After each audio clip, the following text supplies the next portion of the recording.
नमस्कार, मैं आप सभी के साथ राजीव और आप देख रहे हैं सन एक्सप्रेस।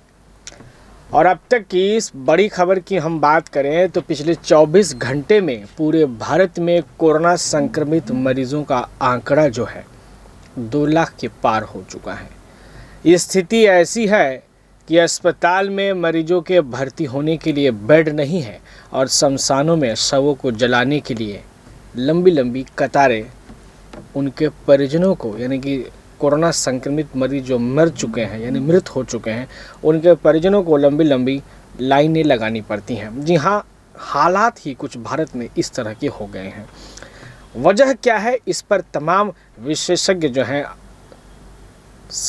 रिसर्च लगातार कर रहे हैं। और वर्तमान हम इस मुद्दे पर आप हमारे सभी दर्शकों का हम ध्यान आकर्षित करना चाहते हैं कि भारत में जिन राज्यों में फ़िलहाल मतदान चल रहे हैं, जैसे कि असम जैसे राज्य में मतदान समाप्त हो चुके हैं, इन जैसे राज्यों में कोरोना की स्थिति क्या है वही बताने के लिए हम आपके साथ फ़िलहाल जुड़े हैं। इलेक्शन वाले राज्य बंगाल में 420%, असम में 532%, तमिलनाडु में 169% कोरोना केस में बढ़ोतरी हुई है और मौतों की अगर हम बात करें तो 45% का जो है इजाफा हुआ है। आखिरकार वही हुआ जिसका डर था।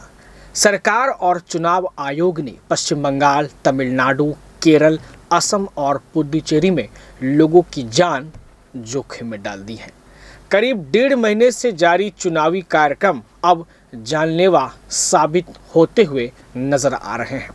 ये हम नहीं, ये आंकड़े बता रहे हैं। हमने इन 5 राज्यों के 1 अप्रैल से 14 अप्रैल तक के आंकड़ों को जब देखा तो हम भी चौंक गए। इससे पता चलता है कि पश्चिम बंगाल में 420%, असम में 532%, तमिलनाडु में 169%, केरल में 103% और पुडुचेरी में 165% कोरोना केस बढ़ गए हैं। औसत के तौर पर देखें तो इन 5 राज्यों में मौतों में भी 45% का इजाफा हुआ है। ये तो महज शुरुआत है। आने वाले वक्त में स्थितियां और भी बिगड़ सकती हैं अगर ये चुनावी रैलियां और भीड़ जुटाकर सभाएं नहीं होती तो न जाने कितनों की जान बच सकती थी। खैर, आप एक एक करके 5 राज्यों के हालातों से रूबरू होइए। शुरुआत हम करेंगे असम से। असम में 14 दिनों में कोरोना मरीज 532 से बढ़कर हुए 3,398, यानी कि कुल 532% का इजाफा हुआ है। शुरुआत असम से हम इसलिए कर रहे हैं क्योंकि यहाँ के आंकड़े काफ़ी चौंकाने वाले हैं। असम में 16 से 31 मार्च के बीच केवल 537 लोग कोरोना संक्रमित पाए गए थे। मतलब उस दौरान स्थिति काफ़ी बेहतर थी। अब ज़रा 1 से 14 अप्रैल के बीच नज़र डालें तो डर लगना वाजिब है। इन 14 दिनों में रिकॉर्ड यानी कि 3,398 लोग कोरोना की चपेट में आ गए, यानी कि अब कोरोना की रफ्तार 532% हो चुकी है। मौत के मामलों में भी ये तेजी देखने को मिली। 16 से 31 मार्च तक जहां केवल 6 लोगों ने जान गंवाई थी, वहीं इन 14 दिनों के अंदर अब तक 15 मौतें दर्ज हो चुकी हैं। वहीं दूसरी तरफ अब हम बात करेंगे पश्चिम बंगाल की। तो पश्चिम बंगाल में मार्च में 8,000 मरीज मिले थे। इस बार 41,000 से ज़्यादा बढ़े, यानी कि 420% का इजाफा हुआ है। चुनाव के लिहाज से इस बार पश्चिम बंगाल काफ़ी चर्चा में है। प्रधानमंत्री से लेकर ममता बनर्जी तक देश के कई बड़े नेता इस समय बंगाल में खूब चुनावी रैलियां, रोड शो और सभाएं कर रहे हैं। इन रैलियों में थोड़े बहुत नहीं बल्कि लाखों की भीड़ जुट रही है। इनमें भी 80% लोग बगैर मास्क के होते हैं। मंच पर भी आपको 1-2 लोग ही ऐसे दिखेंगे जो मास्क पहने रहते हैं। मतलब कोविड नियमों की पूरी धज्जियां उड़ रही हैं बंगाल में। इसका असर अब देखने को मिलने लगा है। बंगाल में पिछले 14 दिनों की अगर हम बात करें तो कोरोना की रफ्तार में 420% का इजाफा दर्ज किया गया है। यहाँ 16 से 31 मार्च तक केवल 8,062 मरीज थे, जो इस बार 1 से 14 अप्रैल के बीच बढ़कर 41,927 हो गए हैं। इस दौरान मौतें भी खूब हुई हैं। मार्च में जहां केवल 32 लोगों ने जान गंवाई, वहीं इन 14 दिनों के अंदर अब तक 127 लोगों की मौत हो चुकी है। अब हम दूसरे राज्य की बात करेंगे, वह राज्य है पुदुचेरी। पुदुचेरी में अप्रैल के 14 दिनों में मरीज की संख्या 1400 से बढ़कर 3000 हुई, यानी 165% का इजाफा। ये केंद्र शासित प्रदेश है और केंद्र शासित प्रदेश कोरोना के पहले पीक में भी ठीक स्थिति में था। मतलब यहाँ बाकी राज्यों और केंद्र शासित राज्यों की तरह ज़्यादा मरीज नहीं बढ़ रहे थे। नवंबर से फरवरी के आखिरी हफ्ते तक यहाँ अधिकतम 50 मरीज ही बढ़ते थे, लेकिन अब हालात जो है वो बिगड़ने लगे हैं। अब हर दिन 400 से 500 लोग संक्रमित पाए जा रहे हैं।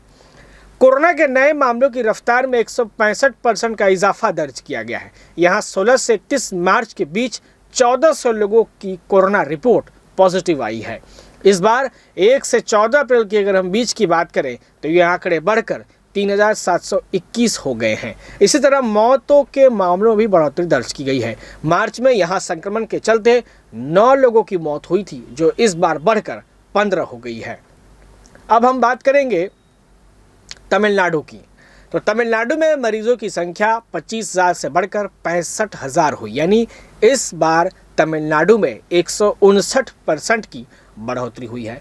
राज्य में कोरोना के मामले मार्च में भी तेजी से बढ़ रहे थे, लेकिन अब इसकी रफ्तार कहीं ज़्यादा बढ़ गई है।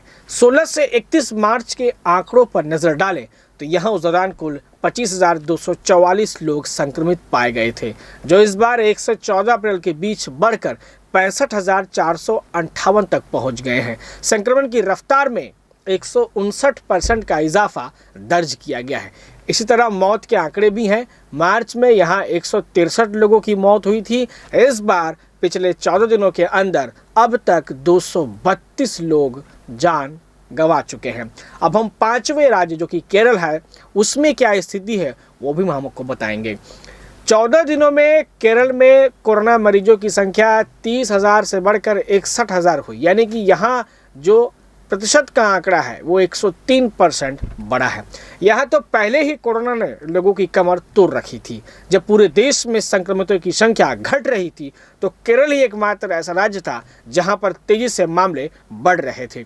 बीच में कुछ राहत मिली, लेकिन चुनाव ने यहाँ फिर से लोगों को अपनी धधकती आग में कोरोना ने झोंक लिया। राजनीतिक दलों ने रैलियां, रोड शो और सभाएं करके संक्रमण ऐसे फैलाया कि अब हालात बेकाबू होते जा रहे हैं। केरल में अप्रैल के 14 दिनों में नए मरीजों की संख्या में 103% का इजाफा दर्ज किया गया है। 16 से 31 मार्च के बीच यहां कुल 30,390 लोग संक्रमित थे, जो इस बार अप्रैल में बढ़कर 61,753 हो गए हैं। माफ़ी चाहूँगा 793 हो गए हैं।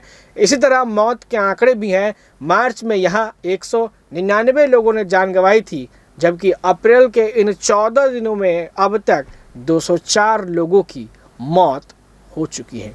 ये आंकड़े आपको चौंका सकते हैं और इन आंकड़ों से आप सभी को चौकन्ना भी रहना चाहिए और सजग भी रहना चाहिए। जैसा कि बार बार हर एक विभाग की ओर से कहा जा रहा है कि 2 गज दूरी, मास्क है ज़रूरी। फिलहाल जो रिपोर्ट हमने आप सभी के समक्ष पेश किया है उससे तो आपको ये जो 2 कोट है, 2 गज दूरी, मास्क है ज़रूरी, इसे आप अपने जीवन में अभी से ही कड़ाई से डाल लें, जिससे आप सुरक्षित हो सकेंगे। वरना जिस तरह के रिपोर्ट आप देख पा रहे हैं कि शमशान में शव जलाने को जगह नहीं है और अस्पताल में इलाज के लिए बेड नहीं है, ये स्थिति आपको भी ना झेलनी पड़े, इसके लिए आप सचेत रहें, सतर्क रहें, क्योंकि अभी आप नहीं जागेंगे तो हो सकता है कि फिर दोबारा आप जाग ही ना पाए।